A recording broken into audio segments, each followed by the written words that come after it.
দুদিন আগে হঠাৎ করেই ঠিক দুপুর ১টার সময় আমাকে আমার একটা স্টুডেন্ট ফোন করে বলে, ম্যাম আমি না আপনার বাড়ির একদম সামনে আছি, আপনি একটু দেখা করতে আসবেন?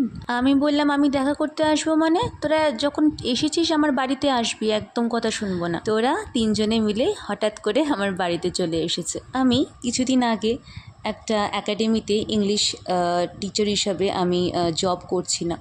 তো সেখানকারই কিছু স্টুডেন্টেরা, তবে আমার কাছে আমার সেখানকার প্রতিটা স্টুডেন্টই খুবই প্রিয়। তবে আমি যে একজন তাদের প্রিয় মানুষ হয়ে উঠতে পেরেছি, এটা আমার কাছে বড় পাওয়া। আজকে আমি সত্যি একজন সাকসেসফুল টিচার হতে পেরেছি, কারণ এদের ভালোবাসা, এদের সম্মানটা আমার কাছে বিশাল ব্যাপার। একটা টিচারের কাছে এর থেকে বড় গিফট আর কিছু হয় না, তাই না? হঠাৎ করে এই যে চলে এসেছে, আমি যে এতে কী খুশি হয়েছি। আর যখন আমি এই ভিডিওটা এডিট করছিলাম, অবশ্যই পরেই এডিট করেছি এই ভিডিওটা, আমি সত্যি খুব একটুখানি ইমোশনাল হয়ে পড়েছিলাম। আমার কাছে এটা খুব বড় পাওয়া। একাডেমি ছাড়ার পর আজ অবধি বলতে গেলে বেশিরভাগ স্টুডেন্টই এখনও আছে যে মেসেজে হয়তো জিজ্ঞাসা করে, ম্যাম আপনি কেমন আছেন? আমার যে ওই সময়টা আমি সাথে সাথে ওদেরকে রিপ্লাই করি, সাথে সাথে, আমি একটুও দেরি করি না। আমার ওই যে ওরা ওই সম্মানটা যে আমাকে দেয় যে ম্যাম আপনি কেমন আছেন, এইটুকু যথেষ্ট আমার কাছে।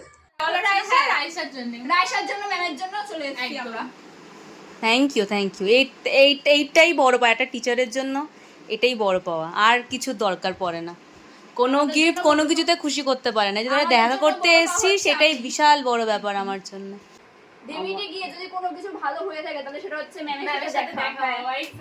আর যেদিন ওরা এসেছিল সেদিন ছিল হচ্ছে সোমবার। ওদের স্কুলে একটা অল্প কাজ ছিল, তারপরে যেহেতু সময় ছিল বলে ওরা চলে এসেছিল। তো আমি ভাবছিলাম ওদেরকে কি খেতে দেবো, হঠাৎ করে এসেছে কি দেব। তো তখন আমি একটু ম্যাগি করে দিলাম, অল্প একটু মিষ্টি আর কোল্ড ড্রিঙ্ক এই দিতে পেরেছি।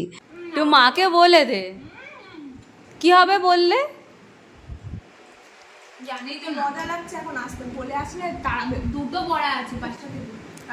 গিয়ে তাও বলিস একটা জায়গাতেই ঘুরে এসেছি আমরা, এটা বলিস অবশ্যই বলিস। তুমিও খেয়েছো? হ্যাঁ, তুমিও খেয়ে নিয়েছো? আচ্ছা ঠিক। আর আজকে মানডে কিছু দিতে পারলাম না সোনা, নিরামিষ। এমন দিনে এসেছিস তোরা।